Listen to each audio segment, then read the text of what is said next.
Hey, welcome to this episode of The Upgrade. We're so excited to have with us today Shane Gibson, sales futurist, international keynote speaker who has spoken in front of hundreds of thousands of sales leaders across the globe. He gave his first keynote trainings on AI in sales in 2018, so way ahead of the curve. KK, my fellow upgrader here with me, Krüg, is with us, and we're What's up, so Internet? excited. Yeah, we're so excited to have you here with us, Shane. You've been in our orbit for a while, and we're launching a course together too, which is coming up soon. So can't wait for what's in store there. We're cooking up some cool stuff, but thanks for Yeah, I've joining known us. Shane for almost like 20 years, and I'm so stoked to be working together now. You've always been such an early adopter of like new tech, social media, blogging, all that kind of stuff in the early days, and translating that into the sales worlds and stuff. And, I've always looked up to you as a sales mentor. And, outside of that, Shane's also my sensei in martial arts. And so we get to spend some time outside the office together. But yeah, thanks for coming, bud. Hey, it's great to be here. And yeah, Kris, it's crazy how we met so long ago. It doesn't feel that long ago, but early days when I first started blogging, I read an article in Fast Company about weblogs. They weren't even called blogs. There's this thing called weblogs, and I thought I could do that for sales. And hand coding your XML feed, to update your episodes, and it was very technically involved. But a lot's And happened you since then. Yeah, I mean, you used that revolution to essentially launch yourself from kind of, sales overperformer to worldwide sales leader. And I remember when we started reconnecting about a year and a half ago, you said, I gave $55,000 keynotes last year on sales leadership, all over the world or whatever. And you're really ramping up. So you've kind of pushed through, and now you've adopted AI into that world, and you're sharing that with your clients and keynotes and stuff as well. Amazing. So Shane, first of all, I want to say how did you first encounter AI? And 2018 is way before ChatGPT really got into any of our hands. So how did you stumble across it? And what was your early impression? Well, I think for a lot of us, we all have our own thought leaders as well, right? People that we're following to see what's happening or we're connected with. As much as, my goal is always to stay like 6 months ahead of my clients. I don't have to be 10 years ahead, but far enough ahead that I have something to offer them. But Stephen Jagger and Michael Stevenson, who originally founded a company called Uber Tour, which they sold. It was a real estate technology website. Today they have Addy Invest, which is like a fractional real estate investment company built on blockchain. But Steve came to me like late 2017 and said, Shane, this is the next thing. Like we wrote a book on social media marketing together in 2009. And Steve said to me, hey, like this is the next thing, like AI in sales. That's what you should focus on. So Steve actually is the one, and I said, okay, talk to me about it. And what I didn't realize is I was already using some early AI and sales tools. As I listed my tech stack, he's like, no, that's got AI in it, and that's got AI in it. And he introduced me to IBM's Watson, kind of the raw back end to evaluate text and whatnot, and we played with it. But him and Michael and their team had built a real estate chatbot. They would understand the neighborhood and the listings, and you could hit you could hit a QR code, chat with it about the neighborhood, the house, and then book an appointment with a realtor. So him and I did this public event together where we invited people out to learn about AI and sales, and the only people that showed up were techies, programmers, and like three salespeople we'd invited. And it was like we kind of, for me, I kind of, okay, the market's not ready for this. So I kind of neatly folded this up and kind of didn't focus on it, sharing it, although I've been using it, until ChatGPT came online. And then all of a sudden, I dusted off the presentation, I updated things, and it was a viable, like in-demand topic, right? So that's kind of the cycle of it.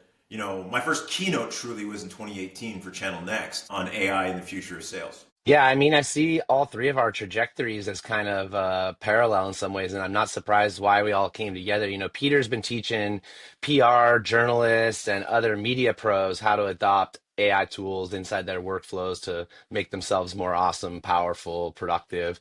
And I've been doing the same thing for creative people, filmmakers, photographers, graphic designers. And then, you and I are in a relationship around sales training and other personal development type stuff. And so I was like, Shane, we got to like put all of our heads together here and see what we can come up with. We're all kind of translating these tools to our very specific industries.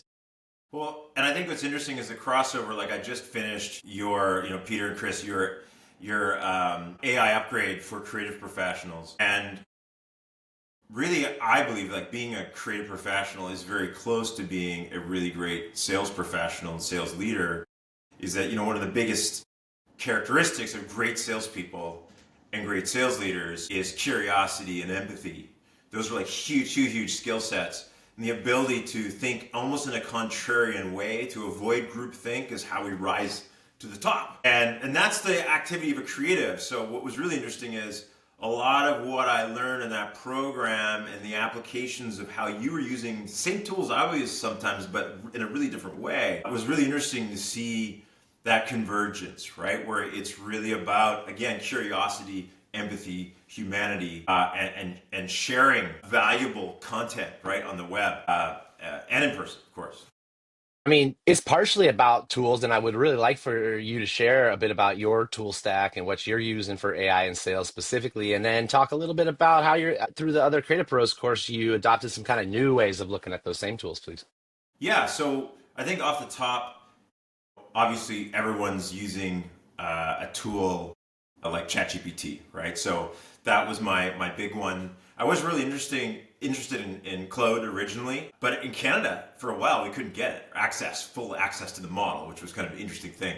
So ChatGPT, I've used it and use it for everything from writing proposals to pulling really important client data out of multiple transcripts to develop value propositions and do SWOT analysis of sales teams and all these things that used to take me hours and hours of writing. It can collate and make sense of like 10 different interviews from 10 different people almost in an instant with the right prompts and really add more value to my clients, like in a meaningful way, right? And so the human component, what I like to say is with AI, it has to start with a human thought or spark and finish with a human fingerprint, right? That's the key. And I think that's my approach with all these tools. I also use Fathom, which of course is very similar like an Otter AI or a Gong, where it transcribes conversations and you can pull that data and ask it questions and search your entire conversation base for keywords. Yeah, Trends. you've been a really early user of that. And I'm always out there preaching knowledge bases wherever you can find them. And you've done quite a great job of building a Fathom knowledge base based on pretty much all these sales coaching calls and things that you've done for a good long time now. Yeah, it's great because I can go back absolutely and look at even how my discovery calls have progressed. Okay, over the last year, what's changed in those conversations, or what's the tone or sentiment of the last 10 clients I interviewed versus 10 I interviewed a year ago? And I can get that Yeah. information by just using ChatGPT and analyzing transcripts. So there's some really interesting stuff. I also use it, of course, to write blog posts, right? So I can do an interview with someone on a Zoom call and then pull that transcript, the vital pieces out, and redevelop it. So it's been a really interesting. I use it a lot for content generation, a lot for evaluating deep data around client conversations. And then on the other side, for me, I'm using AI a lot for inbound marketing. So for me, although I got my sales hat on, I'm also the CRO for my company, really. And so building content waterfalls with AI, where I take one video and I can turn it into conservatively 60 pieces of content, which I can use over a month or two. That used to be a 30-hour exercise. If I was to add it up over a month or two, it's still time, but it's a 4-hour exercise now. And so AI, and that stack is Vidyo.ai, Vidyo.ai, which recently rebranded. I'm trying to remember the name. And I mean, I use Opus Clip, but the same idea, right? Put in hour-long, long-form video, get back 60 topical, TikTok style, highly edited things that, yeah. then the little transcripts from that, I can take like 10 of them, feed them back into ChatGPT, and tell it to rewrite those transcripts in my tone, right, for LinkedIn posts and vary it for Instagram posts. So again, 10 little transcripts, raw content. All of a sudden, I've got 4 different posts for 4 different platforms. That's 40 pieces of content. And then I can tell it to build LinkedIn carousels that I can drop up into Canva with a quick, click in a template. And now I've got that LinkedIn content, which then I can turn Right. back into a video and put some music to it and whatnot. But all these things are, no code, easy interface, non-technical. So what it does is it unlocks creativity for a business owner who used to have to pay a marketer. Now, I'm SOPing that process, I'm semi-automating it, and I'm going to teach it to somebody, right, so that they can do it for me. But as a business owner, I think it's really beneficial to test pilot these things on ourselves first, right, before we bring staff on too. Well, and I see you doing something even more than that too, which is you're breaking down your sales process and the different areas that it can help you, like prospecting, research, proposal development stuff. And then you're making custom little assistants for each one of those. So when you're talking about bringing these 10 little quotes into ChatGPT, you're not just bringing them into dumb GPT, you're either dropping them off in Shane's research intern, Shane's content writing intern. Yeah, I've definitely just begun that journey in my mind as far as the applications. So what I foresee is like we've got an online course called the B2B Sales Specialist Program, and it's for people who are selling to other business people or organizations. It works well for business to government as well. And essentially, we've got 12 major topics, and you've got a manual, you've got an hour of video, you've got quizzes and exercises, but now I'm building custom GPTs for each module, which can test your knowledge, allow you to role play, but also like help you take those concepts and translate them into your business right now. Like, so our discovery call or sales conversation coach, you upload your transcript and it gives you a score and evaluation based upon your last like Fathom call, based upon our best practices we teach. And then the great thing is it can coach you, but you can also go back into the online training and find the area you need to work on. So I'm essentially working myself out of that job, not this creative job, but ideally I'll become more and more of a creative professional, just creating content, building tools people can access the knowledge base, and then keynoting. And that's the end goal, right? There was a real gem packed in there that I want to unpack a little bit. Peter has spent a bunch of time building tools that allow PR people to pitch journalists on ideas and stories and hear back what they might actually say. And they can actually do and then I've been using it to prep myself for media interviews. So I drop a bunch of stuff in and I have it talk back to me while I'm driving into the studio, preparing myself for these media interviews. And that's not that different than what you were just saying, using these voice GPTs and audio GPTs to help prep for discovery calls, to do objection handling. I did that That yesterday with a potentially new client. They're overseas or down south in the Caribbean, and they were an IT company, niche, focused in a specific area. And so when the lead came in, I just took like some PDFs off their website. I uploaded them into my conversation coach. And I said, I have a discovery call with this company tomorrow. I think this is the type of solution that they probably will need. Please, based upon that and the information on them, write my 12 discovery questions for me using our principles. And it banged off these discovery questions. I used them for the meeting, right? And it went really well. It was structured, but it flowed. There was tons of rapport. And before we finished the conversation, they asked for a proposal. And it was awesome. great because it was a textbook conversation. Now, my discovery call rater still only gave me an 8.5 out of 10. So apparently there's some things, there's some questions I could have asked or dug deeper. So there's always room for growth. But this is the type of thing where all of a sudden I'm iterating. My martial arts teacher, master friend, Fred Shadian, one of the things he said was that the highest form of training is self-reflection, right? And so that is a really cool thing you can do with AI, is it allows you in a structured way, using best practices from all around the world, if you build it properly, to reflect on your behavior, your trajectory, your communication style, your level of empathy, what your tone and intent is, and so your sentiment. It can pull all that up from the words you use. And so it was really interesting to see that it actually is a self-development tool if you program it right, and then if you're willing to actually do the work. So that's there's embrace the tough love of AI. yeah, and that was, as you Shane, guys know. Go ahead. Sorry, Peter. No, I was going to say, one thing you mentioned earlier too is, you're sort of automating away parts of your job, and delegating them to AI too in part. And I know there's some fears generally, right, about automation and AI really sort of disrupting the workplace in such a way that entire roles may disappear. And like, there's not really clear evidence right now about what that looks like in terms of statistics. In some creative fields, people are very concerned I'll give you about a that. really clear anecdote of how quickly AI is replacing salespeople. Number one, a lot of salespeople don't know it's replacing them because it's invisible. So they don't see the jobs not being posted, right? And they don't realize like that slowly what they were doing before is disappearing, right? Because it's not all happening at once. As the tech stacks and the companies get built and the processes change, things happen.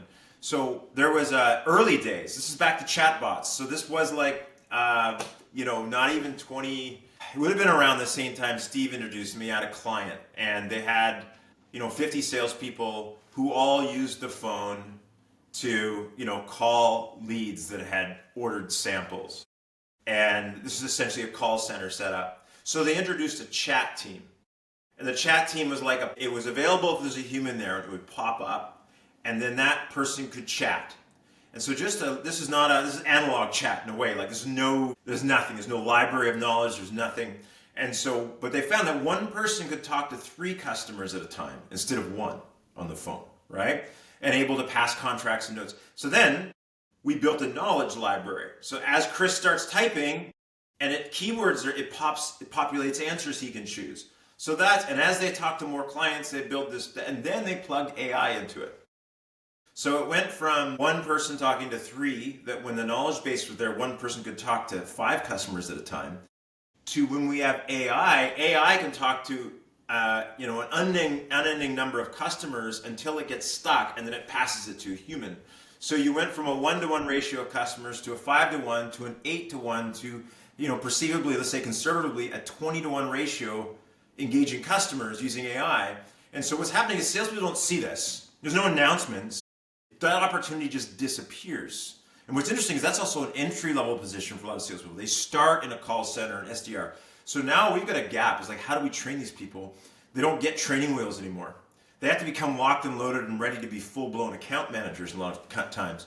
So, that's like just one example of the evolution of chat and how it's replaced salespeople. But even within your job, parts of your job are being replaced. So a big one is, think about the tools I'm using. So I'm the chief salesperson of my company right now. Arguably, Claudia on the team is, more of a hardcore salesperson than me. Like she's out there driving it, landing clients and writing proposals and doing stuff. But I'm still driving it where I can.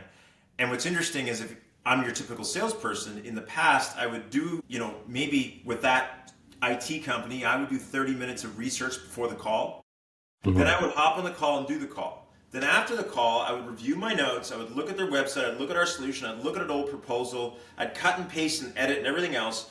And for a deal that size, it would be, so it's a lot of cut and paste, right? It's a lot of like search word and replace, change context and whatnot. So this is not creative work. This is left brain, automated cut and paste stuff. So that's a 3-hour proposal, right? So we got a 3-hour proposal. So it's a 3-hour proposal and 30 minutes of research. So it's 3.5 hours in a day for a salesperson. So, and a lot of people who are good at cut and paste and writing proposals, and that's what selling was, and they do calls maybe 10% of the time, all of a sudden, that research takes 5 minutes and the proposal writing takes 20. So now I have, conservatively, an extra 3 hours a day to sell, if I'm only doing 1 meeting a day. And so there's a lot of salespeople so what do? Well, you got all this extra time, you better be proactive. You better get really good at FaceTime with customers and engaging them, because that's all you're going to be needed for, is the human stuff. All that other stuff goes away if we do it well. So it won't replace salespeople, but it will good salespeople, but it will replace the masters of cut and paste. The people who are getting ready to get ready and spending a lot of time researching and planning their calls and writing proposals, and that's done, right? That's going to be over. So that anyway, that's a long rant. I apologize, but No, that's I mean, I the area. anticipate that I anticipate that you just described a lot of the types of people that would be interested in coming to the workshop that you're leading on AI empowered sales. And so, like, what types of things do we have to offer these people in this kind of junior level, just getting into the game? A lot of those functions are being automated invisibly, and I'm supposed to just turn up on day one, full-fledged account manager. Well, a big one is like just think about the stuff that you don't like to do as a salesperson. Like, let's talk about entering notes into your CRM, right? So now I've got to take notes in the meeting, or if I'm on the road and I've done a meeting and I've got a few chicken scratch in a notebook, and now I need to enter that into my CRM, and I got to open something up, I've got to type it in. But what if there was a quick hack to audio record it, grab the captions, run it through AI, pull the best pieces out, and either through an API or a quick cut and paste, drop it into the CRM. So now you've taken that process and maybe made it 4 minutes instead of 20 minutes for every client. So these are some of the things like sales off the time saving, client research, right? Combining tools like Perplexity with ChatGPT, pulling data in usable ways that make you ready for a call, and then even simple things like generating effective email templates, right? So Sure. creating Yeah. some rules and best practices, and teaching them how to, like, maybe they've sent out 100 great prospecting emails and they've got 5 or 6 that are working really well, and to pop those in a GPT, analyze them, figure out what the common thread and principle is, and then apply that to other industries without doing it themselves, right? So there's these process optimization tools. It's making them faster. It's getting them to do less busy work and more focused work. And then, so that's some of the stuff that we get into. But it starts with, like, how do I use a tool like Fathom or Otter? How do I convince my boss that it's a great tool to use? And then as a sales leader, how do I use tools like this to actually, so one of the things Claudia is doing, Claudia Mason, who's our head of sales enablement activities within our organization, she's helping sales leaders build custom GPTs for each salesperson, having all their core data in there, performance, coaching, you name it, plans. And then before I go in to coach somebody, I go to coach Peter. If I'm coaching 6, 7 people and I've done 10 meetings this week, I'm a bit foggy, but I can, hey, where's Peter at? What's happening? And what did we talk about last time? And what do we need to focus on now based upon our development plan? It spits out maybe even some needs analysis questions I'm going to ask that person in the coaching session. And it preps me. It's like a coach's coach, right? So these are some things we'll talk about how to build. Love that. For sales leaders, right? And for sales pros. I mean, you made a great transition there too, right? You were talking about a lot of the amazing automations and even some of the manual ways to use AI tools, right? As you said, for copy and paste stuff that saves hours a day for everything from, research to follow up. But you also hit upon this idea of AI for helping coaching sales teams, right? Like, because it's your coach, it's your coach. It could be anyone's coach, but only if you know how to use it properly and, effectively. So tell me about what the future of sales leadership looks like in a world where we can really supercharge our teams and our processes through AI as a coaching tool. There's so many, levels. Like, one of them is AI powered CRMs. So I look at Maximizer CRM, which, disclosure, they're a strategic partner of ours now.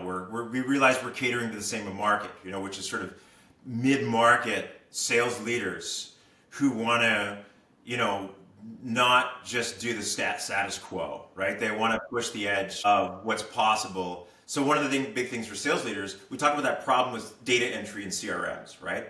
So if you have an AI-powered CRM that assists salespeople instead of like Salesforce, and they call it Salesforce because it has to force people to use it in most cases, is that, I stole that quote from John Ferreira, who runs Nimble CRM, but from this perspective, all of a sudden we get a tool that more intuitively pulls the right data from salespeople. It helps them versus get in their way, right? Focuses on the sales funnel and sales steps and coaches them through that process so that they're more encouraged to keep the data. Now, when you have clean data, then me as a sales leader, if I've got 10 salespeople and they've each got like 12, 15 good accounts happening this month, how do I determine those 120 where I'm going to focus to help my team? Well, a good AI-based CRM will bubble the right opportunities up. Hey, Chris's opportunity here, this is a AA prospect.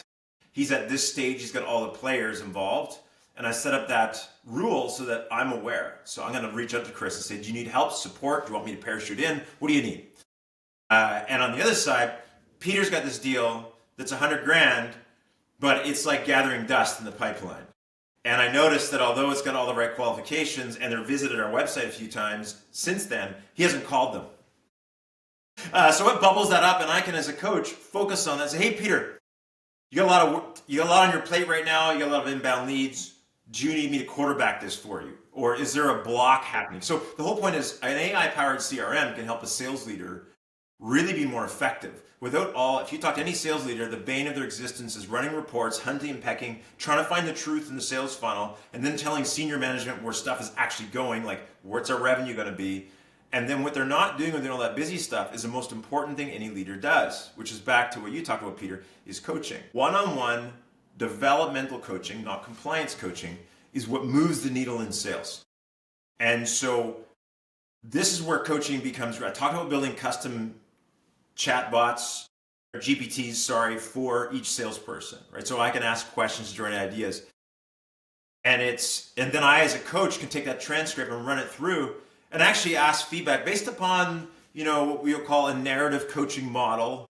How well did I do with this salesperson? Or how about based upon this 1 hour conversation with Kris, what's his DISC personality profile? It'll tell me just because it's got that information on personalities. ChatGPT knows it. And based upon that, what would motivate Kris in our next conversation? Like, what's important to him as that personality style? How am I going to give him feedback so that he takes it the right way? And it can coach me on that. So there's really cool ways that you can take this information, this dialogue, and use it as a co-pilot, not to use a Microsoft term, but it's been around longer than they call it that, to help you coach your people. So these are some of the things, or to take, like I do for clients, 10 transcripts from coaching sessions and run it through a process where it gives me a SWOT analysis of the whole team, their common challenges and common strengths, and then their individual blocks. And then what's our plan for them? And so you can do that based upon general methodology or your own sales methodology. So there's some really interesting stuff. And I know I've talked to you guys about it. Right now, it's like in the raw, not even wireframed, it's GPTs. But the whole idea eventually is to take all these key pieces, wrap them in a nice interface, and give sales leaders access to it, right, on a monthly basis. Yeah, man. So that, because if you as a sales leader can evaluate coaching calls in 2 minutes instead of listening to like 5 phone calls, and you've got 5 salespeople you're coaching, you're saving yourself every 2 weeks, 5 to 8 hours of busy work that you could actually spend coaching people, developing vision, directing your team, right? So no more CRM hunting and pecking, no more manual listening to calls, no more Excel spreadsheets, all the stuff that honestly too many sales leaders are hiding in their dashboards and their Excel spreadsheets. They're not coaching their people. And that's the biggest lever. So this is what I see AI helping you do, right? Is buy back your time, right? I've got a wild card here for you, Shane. Yeah. I've worked inside corporations pretty much my whole life. I haven't had a job on their staff for a while since I've been starting my own things, but they're still my main clients. And Peter and I have started developing these custom corporate trainings for marketing teams and creative teams about how they can adopt AI. And we've started to roll those out. We go into a big company, we spend 2 or 3 days with their marketing team, and we supercharge their PR, their comms, and all their social strategy and stuff, give them a bunch of tools. Every time we go in and want to do one of these things, in Dilbert cartoon styles, we hear the marketing team start to complain about the sales team. They won't read anything we send them. They're impossible to train. We spend $1 million doing our sales kickoffs to impart our messages and new products to them. They could kind of care less unless there's money on the table. And so we've started to invent some tools for dissemination of assets and knowledge and training from the marketing team as new products and new strategies rolled out to the sales team as well. And I know that's something you've thought about, and I just wanted to kind of explore some of your thoughts there too. Sales and marketing alignment has, been something that, since early days in digital marketing. I think back to like when I sold online advertising for, as a reseller for DoubleClick many years ago. Like this goes back 20 something years ago. It was the sales versus marketing in digital at that time. And I think part of it is they don't have enough shared KPIs. key performance indicators, right? I developed the lead, there it is, and on the other side, I think marketers need to think more like salespeople, and salespeople need to think more like marketers. And what I mean by that is like salespeople really understanding the power of personal brand, of tone, of context, of empathy, and getting into the minds of their buyer versus just pushing content out. So more thoughtfulness and more strategic around how everything we do impacts our brand and opportunities. But then from a marketing perspective, it's clicks and views and brand. But for me, and I've had marketers throw things at me for saying this, I think they should be measured upon the number of appointments booked with A category prospects, meaning my ideal client. I don't care what number of leads you get us. I want to know how many appointments are you getting my sales team that actually are our ideal client. Now, if you have that shared KPI where the salesperson has to do that meeting well and the marketer has to deliver it, and they both get comped or judged based upon the success of those meetings and the results, all of a sudden we got people working together. How do we help you more? Tell me about your A's. How do we hand deliver these leads better? And the sales team who's accountable for making sure these people show up and get a proper discovery are like, how do I get more data on that client? How do we improve that feedback loop so we can work better together? Part of it's shared KPIs, which has nothing to do with AI, sort of. But AI can help you share that information. And so that's, one of the pieces around it. But the other one is, and empathy, comes back to empathy, is seeing the world through each other's eyes, so I think a lot of marketers don't sit down with sales teams and actually get the whiteboard marker out or digitally do it and say, who are our ideal clients? Tell me about your last 20 sales conversations and where you're getting stuck, and what are their misunderstandings about our brand, and what type of knowledge or insights, if this person had before you met them, would actually help you do the deal better. And then now I know what marketing assets I want to create. But often marketing dreams up a concept, they decide to create some shiny stuff and some white papers, and then they pass it to sales, and sales is like, this is not relevant for the people I talk to. This is not talking about the problems they're sharing with me. So we go back to those sales conversations through a Fathom or a Gong. Marketing teams should be analyzing, using AI. Absolutely, the yeah. last 50 sales conversations the team had, and what's the customer sentiment? What are they asking about? What are their challenges? What are their biggest objections? What are their biggest common goals? All right, now let's wrap up and build a marketing strategy that helps them get to that business outcome, right? And it's such a perfect use case because obviously the salespeople are super protective of their relationships, and the marketing team's always like, what matters to our customers? And so if the salesperson can manage that relationship, do things with transcripts and knowledge bases, and feed that back in a data pipeline back to the marketing team, maybe the marketing team can even test messages into those synthetic audiences and stuff like that, where we see what works and what doesn't based on actual feedback from customers via our sales team. Yeah, you could build virtual customers based upon transcripts, values, industry knowledge, and then feed these pitches into them. And so it's actually happening. Like there's a bunch of different companies out there that they've got a lot of promises. What I've seen hasn't quite done it yet, but it's not far away. And I don't think I think we have the technology to do it. It's just a little bit more creativity. And one of the things I noticed, being biased, of course, we've got a strong sales methodology. So a lot of what these are missing is you load all this information in there, but you don't have a best practice to judge it against. So this is, one of the things that helps you build a smarter GPT is having really good process and methodology that is a framework for behavior and evaluation, right? And that's where it gets really interesting. But for me, it's Absolutely. when I talk to salespeople, it's like, do you want to not write proposals all day?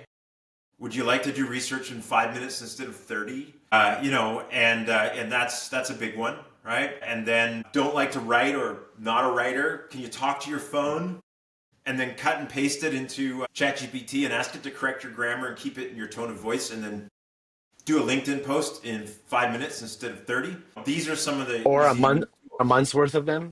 a month. Oh yeah. Or automate literally everything you just said into one workflow that just runs on autopilot, right? Once you give it that info, verbally, right?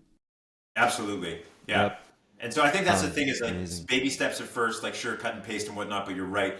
And this is a big one for me, sales, marketing, is you may manually develop that flow and use 2 or 3 different AI tools along that flow. Once you got it smooth, then you go to someone who's smarter than you, like Kris and Peter, and you say, how do I now tie this all into one thing so that it does run automated, right? And you invest in learning that next piece, or you pay someone to help you do it, right?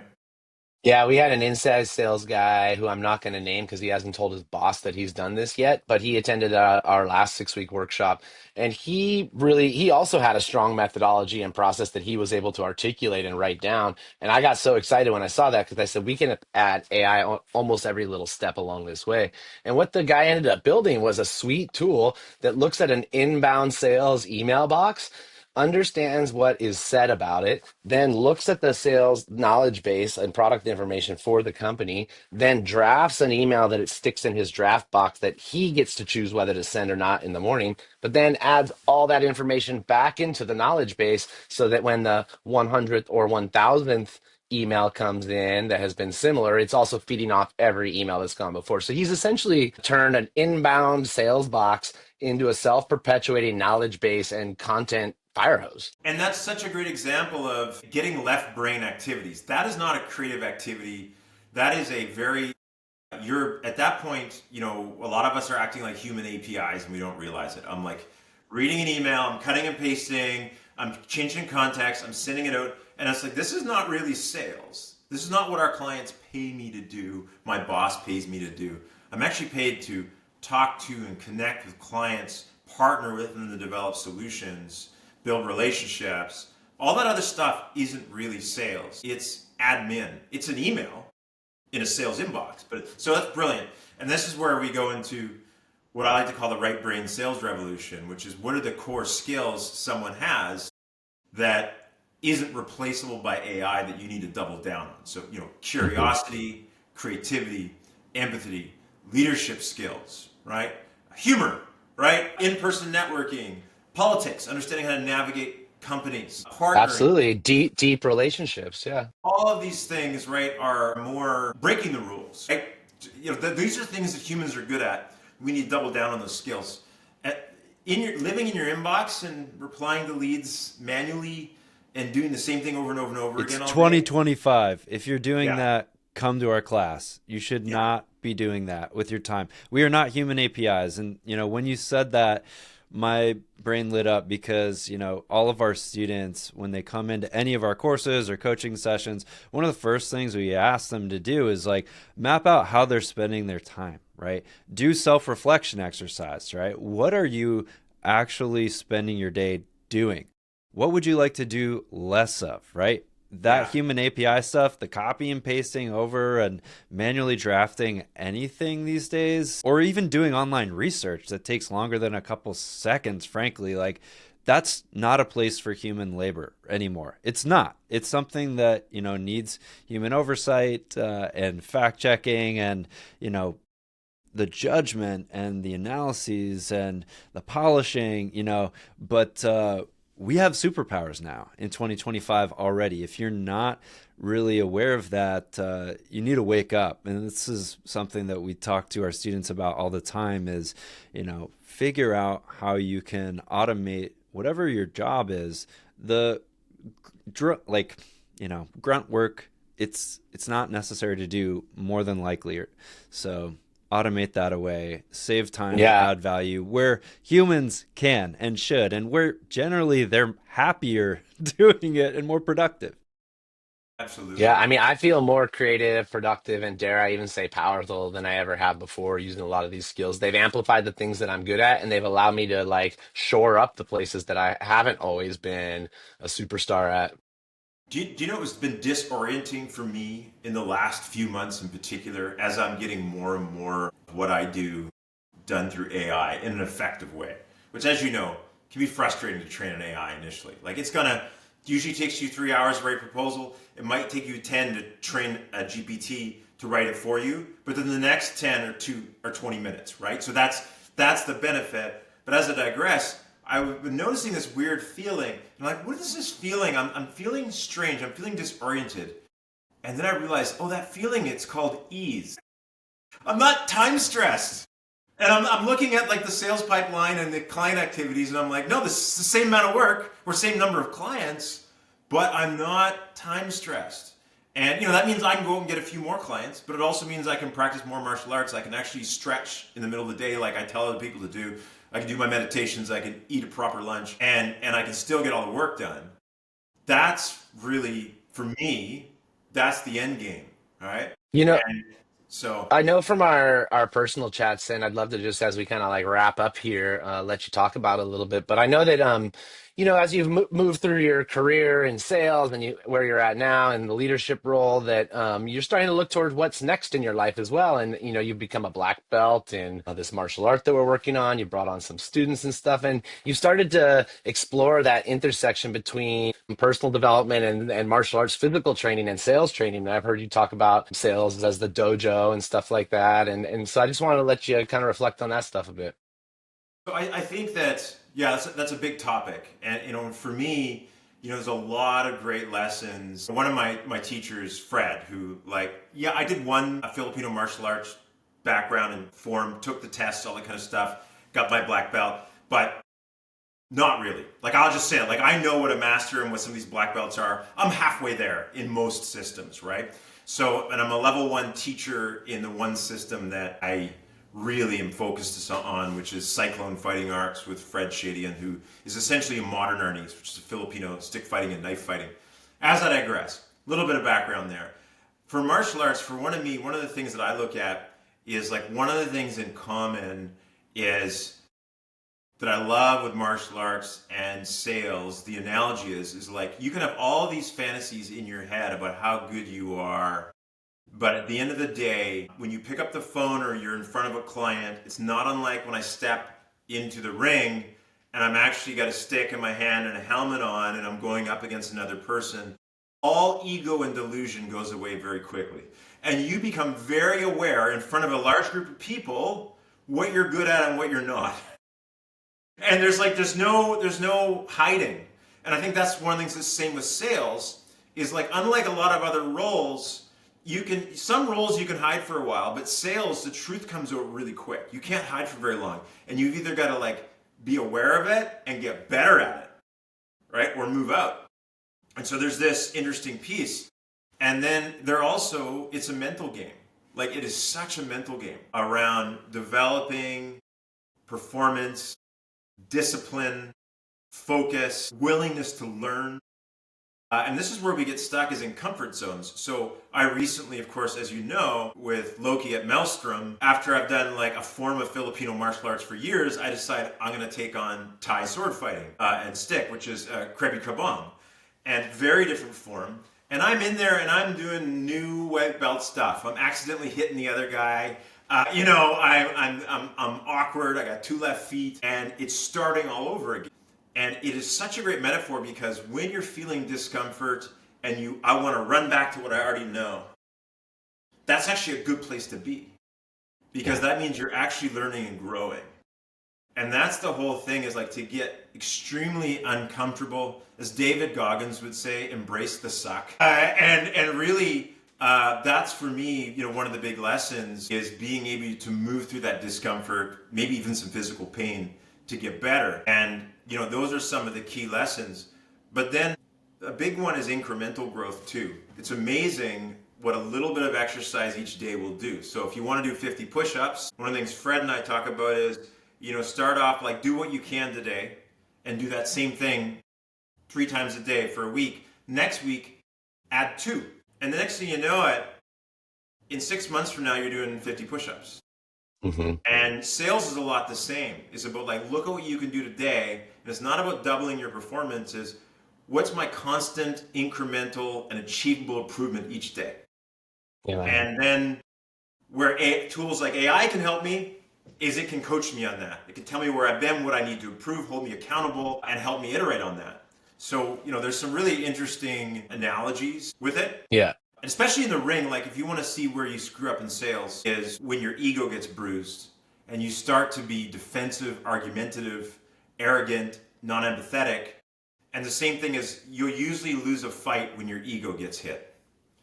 is all your functioning here goes to your amygdala, and you lose peripheral vision, you get tunnel vision, and they take you out. And the same thing happens in sales. So the ability to emotionally regulate oneself is a really powerful skill built in martial arts that is completely transferable to sales or standing on stage with a guitar, I'm sure, and performing to an audience, right? Yeah. It's the same skill set, right? That idea of incremental development resonates with me so hard because I feel like it's one of the truths I've kind of accidentally uncovered in my own life this year. And I call it like compounding effort. And I relate it to kind of money and finance, which is like if I'm spending 10 or 15 minutes a day getting to know myself and my clients and my work a little bit better with these tools and feeding into a knowledge base, taking a little step down the road every single day, here I am 2 years later, AI has been out and I am superhuman. It has really improved all the things that I've been able to do, just baby step by baby step. And I think that's what's interesting about it too, is you layer that on, is that when you do that new thing, whether it's like using AI for your processes versus just doing what you used to do, is it's a lot like martial arts when you learn a new form. You're aware you're doing it, but then if someone puts pressure on you, you collapse because it's not in your nervous system yet. You haven't, what Fred calls, embodied it yet. But as you do it on a continual basis, and this is the old, 10,000 kicks, right? The same form 10,000 times, it becomes part of your wiring. So someone reaches out and all of a sudden you react and you're 3 moves in before you realize your body's moving. But you have to get through that clunky phase where you actually realize under a little stress, I stopped using my tools and went back to what I knew. That's natural, right? So it's about getting back to center. How quick can I get back to center and back to this new discipline? It's not about staying disciplined all the time. None of us are 100% disciplined with anything we do. But it's about like forgiving ourselves, letting go of the ego, and just getting back on track. And the master gets back on track faster. So you can knock a martial arts master, they get knocked off balance all the time, but where a beginner falls on the mat and takes a minute to get up, the martial arts master gets on their heel for a second and they're back on their feet. And that's the real difference, is that practice of getting back on track. And it's from a psychology perspective, but I think even a systems perspective. It's so easy when you build a new tech system, a new tech stack, to abandon it when it gets difficult or unfamiliar. But you need to push through that, right? Well, I know you have to run in just a couple minutes here. I want to say thanks so much for your wisdom, for your time, for collaborating with us on this. I'm really excited to kick this workshop off. Will you tell us, it starts March 18th, I That's believe? right. Yeah, Yes, so it's absolutely. 2 weeks, 4 sessions total, plus exclusive office hours with Shane and us each week. We're really excited to collaborate with you, Shane. We can't wait. As Kris said, you have so much to offer, and we loved having you audit our last course, and the stuff you built in there is amazing, and it's definitely going to feed into, this upcoming cohort together. But for folks interested in learning more about the course, you can check it out here. There's some links below, and you can always go to TheUpgrade.ai, where you can check out our website, learn more about us and Shane, and find the program. Awesome. Thanks, Shane. My time with you is always totally transformational, man. Love it. Thanks. Thank you, Peter. All right. Talk soon. Over and out, Internet. All right.